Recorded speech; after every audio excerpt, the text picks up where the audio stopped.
Hey everybody, how's it going? Happy Monday. Welcome to Mobile Mondays. My name is Tyler Helms, and I am a videographer and a video marketer. My company is called Tyler Helms Creative. I'm based in Greensboro, right in the Triad. Hope everyone's doing well. For those of you who may not know me, I used to work for the North Carolina Association of Realtors. I was the IT director for 4.5 years, so I know a lot of members. I know the staff. You have a fantastic staff. You have a really great communications team. So kudos to them, and I'm so glad to be able to be here with you today. So really what I'm talking about is, hey Mackenzie, how's it going? Really what I'm talking about today is the real value of video. Some of the things I really want to hit on are knowing your target audience, how your videos can evolve over time, but really need to focus on a particular message, what this looks like in real estate, and the importance of your client experience. So to start all this off, I want to tell you guys a story about one of the most, if not the most impactful and valuable video for me. And so when I was 16 years old, I had a 2001 Jeep Grand Cherokee. Is notorious for having tons of problems, but I love the car. It was amazing. It was NC State red. I went to NC State, so it was perfect. But among those problems, not necessarily a problem, but I came across one day where I said, you know what, I want to learn how to change the oil in my car. And so what I did was, my pain point was, I didn't want to go to the mechanic. I didn't want to wait for someone else to do it. I want to be able to have the freedom, the time to do this myself.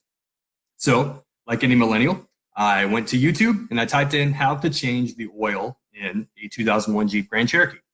Sure enough, there was a video. It was about 6 to 7 minutes long, and it was one guy just holding up his smartphone. He pressed record once, did the whole video, and then he ended the video. There was no production, no cuts or anything, but he actually walked you step by step how to change your oil in your car, and specifically 2001 Jeep Grand Cherokee. Where the oil filter was, where to put the pan, all that. So I got the materials. I was able to go through this. It didn't take me 6 and 7 minutes my first time, obviously, but I was able to start and stop, go on my own time, and eventually I changed the oil in my car. Now, this was valuable for me because I didn't have to go to the mechanic and wait in line. Now, I know that I can reference this video. Now I can buy the materials myself and do it myself. My time will get better as I go. It's all in my time, right? And so to me, that was very valuable. Now, the moral of this story is the reason it was so valuable to me was because I'm a 2001 Jeep Grand Cherokee owner. Right? If I went on YouTube and I typed in how to change the oil in your car, well, there's going to be a lot of makes and models and years that pull up. That may not pertain to me. The fact that this was made exactly for me and can solve the problem that I'm trying to portray, that was perfect for me. So I think this really goes into thinking about your target audience, right? So if this guy created a YouTube channel and say it was 2001 Jeep Grand Cherokee guy, right? It's a very, very specific niche. There's, a select number of people who this is going to resonate with.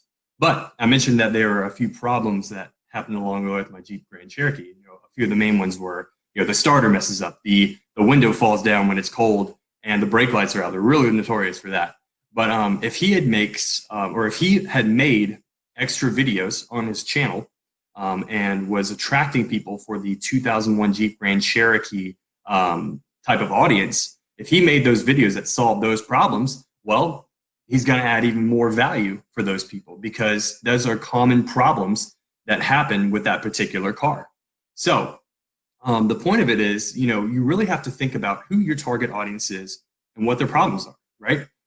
What he did was he provided a problem or an answer to, or he provided a solution or an answer to a problem or a question that I had. And that's why it resonated so well with me.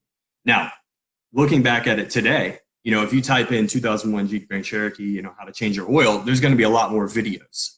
There's a lot more do-it-yourselfers. There's a lot more car companies that are actually doing this. And so what the car companies are doing, say it's ABC Jeep car dealership, right? What they're doing is they're creating videos that actually show you how to change your oil. They're a little bit more produced. They're not just on your cell phone or your smartphone or anything. They're solving that problem and showing you step by step how to do this, but they're also putting their own branding on it, right? So if someone gets to the point where they're having questions about it, what do you do after this step? Or how do I really visualize this? What they're going to do is they're going to ask that company because it's their video, right? And this person, this dealership happens to have a service department, right? So any other questions they have, they can go to this service department and get the problem fixed. But they also have the option to do it themselves. So instead of just creating the video and saying, here we go, they're actually trying to create a follow-ship, and have people go from this step to their dealership, and it's under their brand, right? Another way that people are doing this is you look it up now, and there's Valvoline. So a big company, they provide oil for your car, right? So they're actually showing you how to change the oil in your 2001 Jeep Grand Cherokee. It's very well produced. It's almost like a commercial. It's the graphics are fantastic. The camera work is fantastic. And they're actually using their own product, right? So they're using their own product and showcasing how it can address your problem and answer, your problem. So with that, I think that really goes into talking about how your videos can evolve, right? But ultimately, all of these videos, no matter the quality or whatever it is, they're all answering or providing a solution to a problem or a question for a specific target audience, right? So how does this look in real estate? Well, in real estate, I've worked with a few realtors to create some videos. There could be listing videos, community videos. Everyone's like, I need to be doing video. And they think, oh, there has to be this nice, well-produced, piece. I need to pay a lot of money for it. And I need to do it consistently or whatever, right? But the fact of the matter is, let's take a step back. You guys, as realtors, you're knowledgeable. You guys know stuff that people outside the industry may not know. First-time home buyer going in is not going to know, all about the forms. They're not going to know all the terminology. Sometimes even if you're buying your home and it's been a while, you forget about all this stuff, right? So as a realtor, what does this look like? Well, you could use your smartphone to answer your top 5 questions that you get asked all the time, right? These could be great for email marketing, stuff that you can drop in as people go through the process. Talk about the closing process. Talk about, hey, all right, now that you're a client, here's what you're going to expect, this, this, and this. Right? These videos don't have to be well produced. It could just be you like this on a webcam, or you on your smartphone recording it.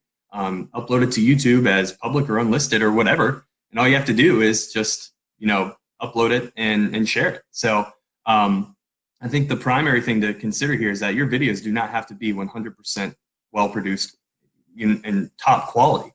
As long as you're answering a question or you're providing a solution to a problem, it's relevant. And it's relevant because these videos are made for buyers and sellers. If you tried to give these videos to someone who is not buying or selling a home, they're not going to care. It's not relevant to them, right? So how can you create something that is going to be effective for your buyers and sellers and people in your niche market and your target audience, right?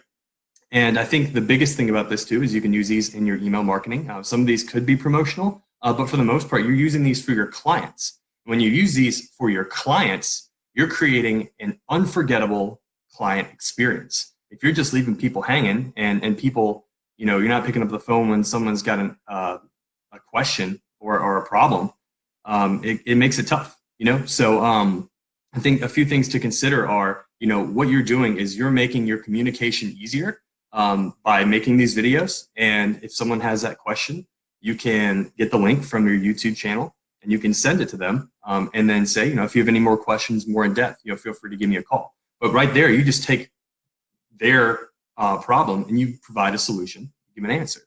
So it's really big for the client experience, especially in the real estate industry where referrals and reviews are so important, right? So if you can provide this great experience, the chances are, they're going to want to refer you even more, right? So that is really the gist of how I think that you can provide value for your videos. I think everyone thinks that you have to go top level and they're like, you have to create all these promotional content and everything. I think it really starts with your clients. How can you provide the best value and then work your way up, right? We talked about those evolution of the videos, starting from just on your smartphone to getting to your own branding, to getting to these really high quality and well-produced videos.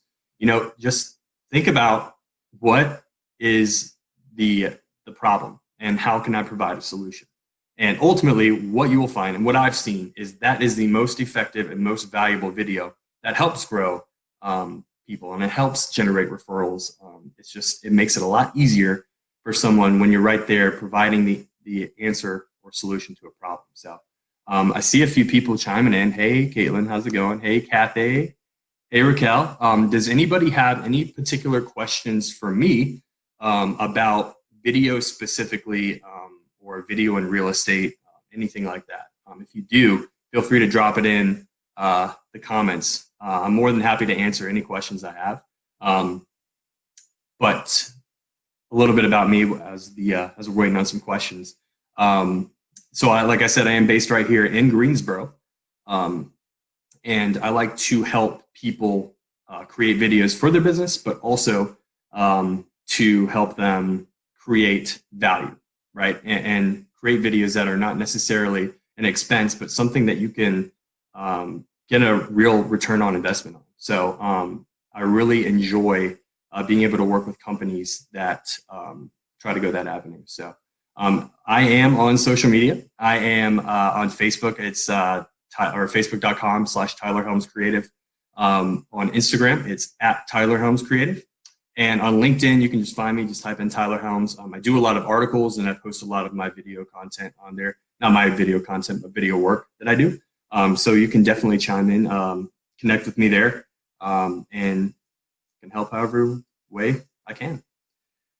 So if anyone doesn't have any questions now, I'm more than happy to answer some as they flood in, as people watch it in the group. But other than that, I hope you guys have an awesome Monday. This has been a really good opportunity for me to come on here and talk to you guys about video. Again, if you have any questions, let me know. And other than that, I'll see you guys next time.